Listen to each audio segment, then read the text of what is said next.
Hi, this is Scott Garibay, and today we're going to talk about Dungeons and Dragons. And today I'm asking for your help with a D&D IRL mystery. All right, let's get into this. All right, so right now there was a news story about in the New York Times about a Stradivarius going up for sale. Stradivariuses are very, very famous. They're the best violins in the world. They're highly sought after. There's only a few left.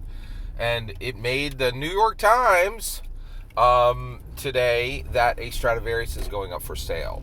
So there was a gentleman by the name of Tosha Stridle, and he was one of the best violinists, and he was, actually, I think when he was alive, he was the best violinist in the world. He died in like the 70s, and now his Stradivarius, which is known as Da Vinci and comes from the early 1700s, is going up for sale. Its expected sale rate is $20 million. Okay? Tosha Stridle bought it publicly in 1924 for $25,000, and when he bought it, it made the New York Times, right? So violins are incredibly important in America.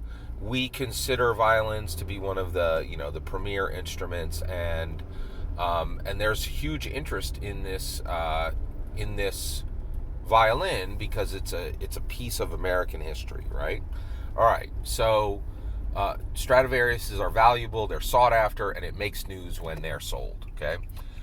Now, a Stradivarius is a nice violin, but it's not even remotely the most important violin in the world. There's a much, much more important violin in America, in my humble opinion, right now, that is far more important and far more valuable than this, 1700 Stradivarius named Da Vinci that Tosha Stridle used, right?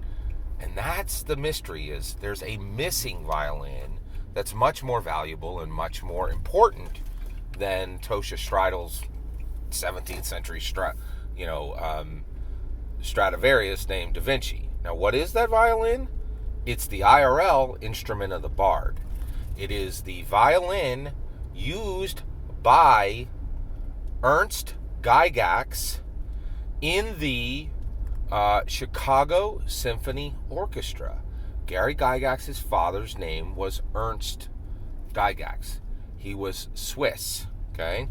And he came to America, and he joined the Chicago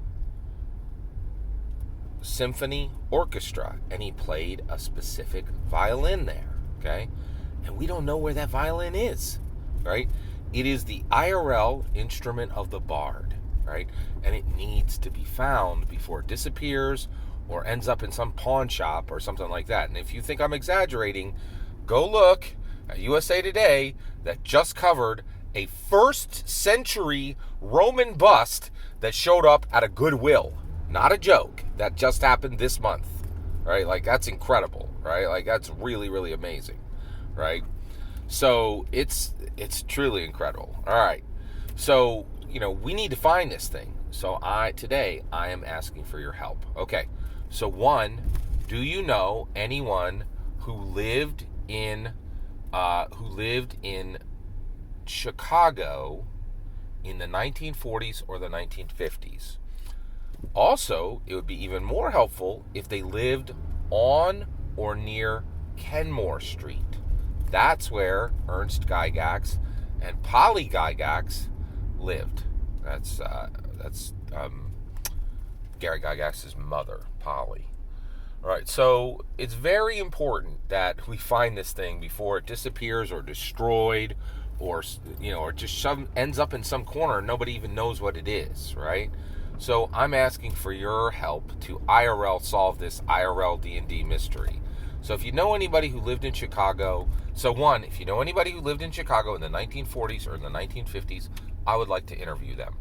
I would like to interview them if, one, they're willing to be interviewed, and two, they're not highly concerned about their privacy. People get weird about privacy now. They're like, oh, I don't like people asking me questions. So if you think it's the request, and older people are a little bit more in that second bracket. So if you feel like this would be distressing to them, don't send me that way, right?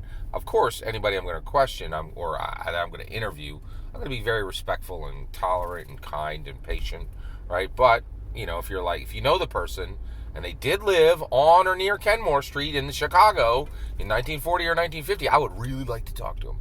Unless that would upset them, because I go to church. I know a lot of old people, and they can get upset for a whole lot of reasons. So if you think they'd be willing to talk and this wouldn't be frightening to them, I would definitely be interested in interviewing them. If you have any other information, please send it my way, because I am going to Scooby-Doo this shiznit for sure, right? I am on the case, okay? Got my Indiana Jones hat. I'm ready to go get this thing, right?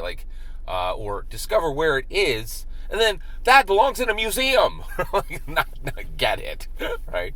So I would really love your help with this, and also if you can give me any methods for solving a mystery like this, I would love, because I know there's a lot of you are Redditors, or and have already solved actual murder cases, I'm sure, right?